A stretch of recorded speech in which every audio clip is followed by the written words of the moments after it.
Hey everyone, finish watching the next episode of Mystic Force Mystic Fate Part 1. Nick is training with his long-lost father in the underworld. The Terrors plan on destroying the world. Necroli is worried about Lily. After all, she lives on the world. But the Terrors don't care, aside from Itasis. Itasis goes to the surface and fights the Rangers for a little while. They accuse her of being a puppet of the Master and capable of making her own decisions. She sighs that they're right and teleports away. In the underworld, Sculpin and other one, I don't remember his name or care to, attack Itasis. Necroli watches as her glasses are knocked off and fall to the floor in dramatic flare. The Master comes out and growls about some bullcrap or something, I don't care. Nick is out training in the woods when suddenly an eerie shadow falls over him. It's the Master. The other Rangers come to a village of magic beings of the forest. It's been destroyed. Nick approaches. A man points and calls him the Destroyer. A twisted sneer crosses Nick's face and his eyes begin to glow violet. He tells everyone that he indeed was the one responsible for destroying the village. With an evil laugh, Nick becomes Korag. He and Lienbo teleport to Rootcore for some reason, I don't know, and battle. Lienbo manages to break through to Nick and the Master leaves his body. The B-plot pops up here. At the Rockporium, Phineas has been inadvertently scaring away customers. Toby reluctantly tells him he can't work there anymore. Wasn't Toby the one who hired him in the first place? Didn't he realize exactly this was going to happen? At Rootcore, the team is cleaning up after Nick and Lienbo's earlier fight. Udana senses something. Suddenly, a portal appears, and through it stumbles the Snow Prince. He's wounded and brings a message. The magical realm has been attacked by the Master. Udana asks about the Mystic Mother. Claire, understandably, asks who that is. Udana explains that she's the Empress of Good Magic. It's here we get a certain divisive cameo. Udana says the Mystic Mother was known as Rita in the dark days. Ah yes, the dark days of the mid-90s. We get a flashback from the Snow Prince. He rushes to the Mystic Mother, who has one of the absolute worst dubbed voices I've ever heard. Nonsense! Mystic Mother does not flee! She also has quite the remarkably bad lip sync job to go with it.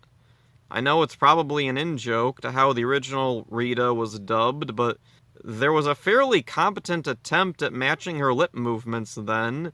If it is intended as a joke, I really don't think it fits here. This scene is supposed to be serious, isn't it?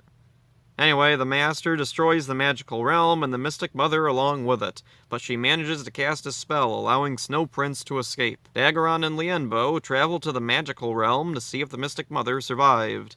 The terror that's not Sculpin or Itasis, Black Lance, attacks and the Rangers fight back. Sculpin, meanwhile, battles Udana. In the magical realm, Daggeron and Lienbo come face to face with the Master. The Rangers are demorphed in battle. Sculpin fires at them, but Genji appears to block the blast. He dissipates into dust. Sculpin takes away Udana, leaving the Rangers to battle Black Lance alone and without their powers. This episode is technically mostly okay, but something about it just gives me an unpleasant feeling. A lot feels forced or rushed. Nothing new for Mystic Force, but here especially. This episode reminds me a lot of the invasion of Leewood in a lot of ways from Masked Rider. The big thing is the tone. After 30 episodes of mostly light-hearted fantasy, everything has suddenly become bleak and hopeless. Nick has a new thing here, just introduced, feeling insecure about himself compared to his father. He's worried he won't be as great a sorcerer as him. How great could Lienbo have been? He got turned into stupid loser kissing Korag for a bunch of years. I get what the intention here was, it's just that it's not established very well. The Terrors are mostly gone, only 3 remain. Sculpin has lost pretty much any interesting qualities and is just another monster. His ethics and personality have been completely tossed away. Black Lance just sucks. Why of all the Terrors was he the one who had to stick around till the end? There's so little to him, I can't even complain about anything specific. Itasis fights the Rangers for a little while, but then she's back to how she was last episode. If I hadn't already seen the final episode, I'd really wonder what the point was of building up any sympathy for her if she was just gonna get killed here. Necroli gets a teensy bit of an arc when it finally hits her that if evil destroys the world, her daughter would most likely go along with it. Necroli really has been a pretty nothing character most of the series. Stranger Within was probably her at her best. Mystic Force's villains have easily been some of the weakest in the entire series. Dino Thunder had some pretty shallow villains, but at least I remember them. Zeltrax was hilariously pathetic. Mesagog had a pretty talented actor trying his absolute best to bring something to a vapid monster. Elsa has an alter ego that makes everyone look stupid. The White Ranger clone was admittedly pretty dull, but in his final appearance showed a glimmer of what could have been had there been more forethought for him. Mordecon was such a nothing character. He had a cool look, but that was it. He was stuck in a hole and accomplished nothing. Even Korag, when he retrieves his sword, he immediately alters it because I'm assuming he was embarrassed to be seen with it otherwise. Imperius wasn't anything amazing, but he had a unique personality and a past connecting him to the good guys. Him having a backstory adds a lot to him. It's unfortunate he got sandwiched between boring Incarnate and the 10 Twits. The villain's dynamic is all over the place, especially concerning the Master. The Master starts out as someone only Korag cares about. Mordecon and Necroli could care less. Imperius outright tries to murder him. By the end, the Master is treated like someone the villains have always been loyal to. Moving on from that, other stuff. At the Rockporium, Phineas recommends Bulgarian nose flute orchestra music to someone. I looked it up and found out that Bulgarian flutes are generally played like standard flutes with your mouth. The one difference is that instead of being held outward or to the side like most flutes, Bulgarian kaval flutes are held downward. When I looked up Bulgarian nose flutes, the first results weren't even for musical instruments, but for prosthetics for breathing nasally. Huh. Alright then. Surprisingly, nose flutes were used by the native people of New Zealand, the Maori. I kind of wonder why they didn't reference them. It would have been a cute in-joke as to where Power Rangers is filmed. Toby hiring Phineas was a really weird thing. I don't know why he did it in the first place. And if Toby can afford so many employees to work his little tiny record shop, does it even matter if he has one day where there's fewer customers? At one point, he opens his cash register and it's nearly empty. He must have gotten some business. I doubt everyone pays the exact amount in cash. Is this normal? Does he just leave the register empty and hope no one requires change? I'm probably overthinking what was probably just a gag, but I don't understand the logic here. What was the point? Was it to set up that the people of Briarwood need to learn to coexist with the magic beings? This is a theme that really should have been explored more over the course of the season, not just dumped all here. The Magic Village from the first episode is finally back. Wow, we really went nearly the entire season just completely ignoring them.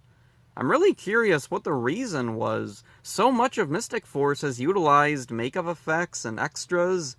I wonder why encountering the occasional forest being was seemingly off limits or unconsidered. The Master possesses Nick, and this has always been a thing that kind of annoyed me.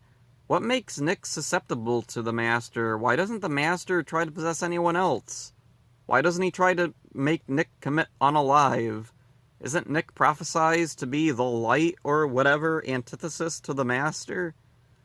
The other thing about this probably is just my own problem and doesn't bother anyone else, but why did the creators not choose to have Nick the Red Ranger become Red Korag? It seems so obvious to me. Have Lienbo stay Purple Korag, and Nick becomes Red Korag. I don't know, it just seems like that would be such a more striking visual to have held off on Red Korag until here. Not that it matters much. The Master possesses Nick, harasses a forest village, messes up Root Core, and then that's it. Yeah, the Master didn't really accomplish a whole lot there. Speaking of Root Core getting messed up, it's really forced.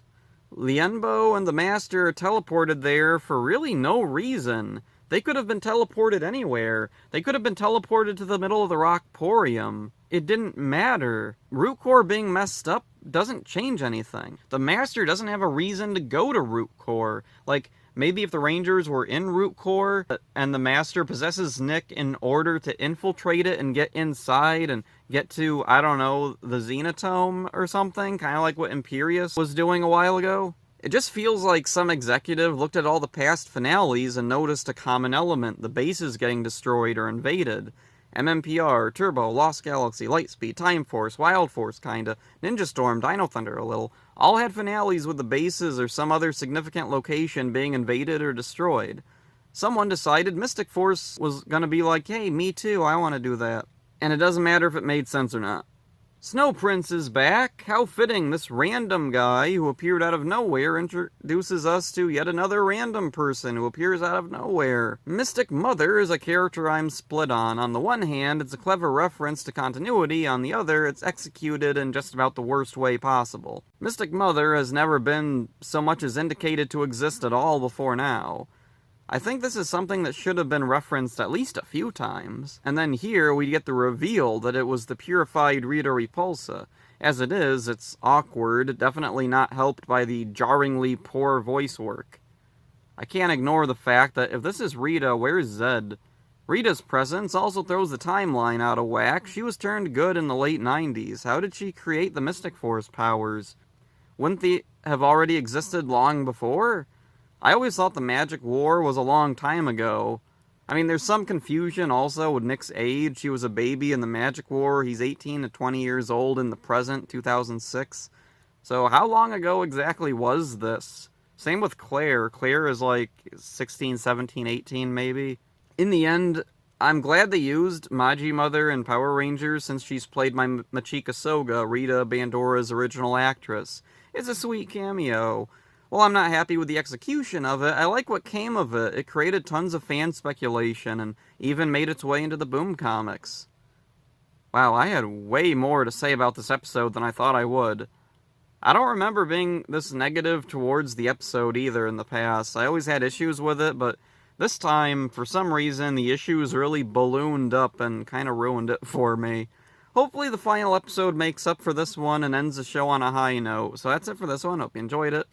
See ya. You are giving me a headache. How dare you? Wait, let's watch the lip sync, okay? Thank you.